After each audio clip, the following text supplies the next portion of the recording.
नवी दिल्लीमध्ये पार पडलेल्या पहिल्या खो खो विश्वचषकात भारतीय पुरुष आणि महिला संघांनी विजेतेपद पटकावले। या स्पर्धेने जगभरातील प्रेक्षकांना खिळवून ठेवले आणि अनेकांसाठी अविस्मरणीय अनुभव ठरला। या स्पर्धेची सुरुवात 23 देशांच्या सहभागासह सांस्कृतिक महोत्सवाने झाली, ज्यात 6 खंडातील संघ सहभागी झाले होते। उत्कृष्ट संगीत नृत्य सादरीकरणांनी सजलेल्या भव्य उद्घाटन समारंभाने स्पर्धेला सुरुवात झाली। भारतीय आदरातिथ्याचा सुखद अनुभव आंतरराष्ट्रीय खो खो खेळाडूंनी घेतला आणि रोमहर्षक खेळाने सर्वांचे लक्ष वेधून घेतले। भारतीय संस्कृती अनुभवणे हा आनंददायी प्रवास होता, भारतात प्रथमच आलेल्या इराणच्या आमिर घियासी यांनी सांगितले। भारतामध्ये येण्याचा आमचा हा पहिलाच अनुभव होता आणि तो खूप सुंदर ठरला। आदरातिथ्य अप्रतिम होते। आम्ही येथे पोहोचल्यापासून सर्व गोष्टी व्यवस्थित आणि नियोजनबद्ध होत्या। आम्हाला आमच्या गरजेनुसार आदरातिथ्य पुरवण्यात आले। भारतीय संस्कृती अनुभवण्याची संधी मिळाली आणि ती खरोखरच अद्भुत होती। न्यूझीलंड महिला संघातील भारतीय वंशाच्या अमनदीप कौर यांनीही भारतीय आदरातिथ्याचे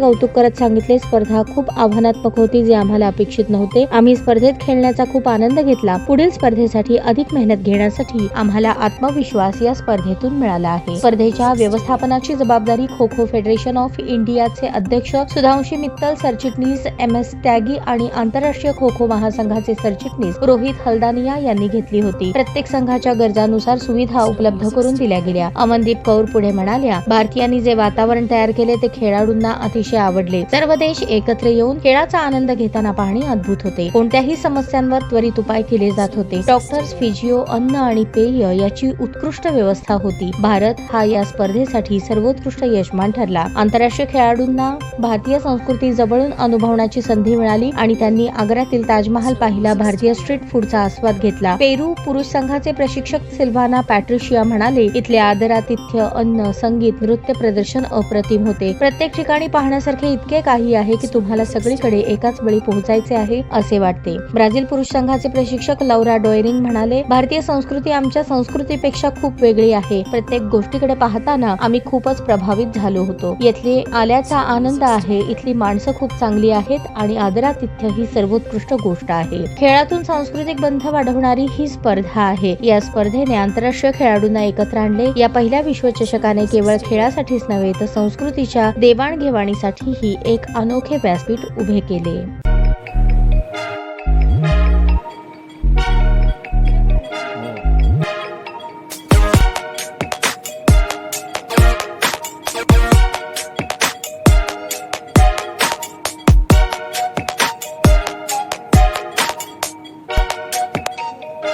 सोलापूर शहरातील सुप्रसिद्ध हॉस्पिटल म्हणजे सेंट्रल मल्टी स्पेशालिटी हॉस्पिटल मागील अनेक वर्षापासून सेवा बजावत आहे। 24 तास इमर्जन्सी सर्व्हिस, मॉडर्न टेक्नॉलॉजी, अनुभवी डॉक्टर्स तसेच अत्याधुनिक तंत्रज्ञान सुविधांनी सुसज्ज स्त्रीरोग प्रसूती विभाग, ऑर्थोपेडिक विभाग, मेडिकल विभाग आणि इतर एकमेव नाव म्हणजे सेंट्रल मल्टी स्पेशालिटी हॉस्पिटल।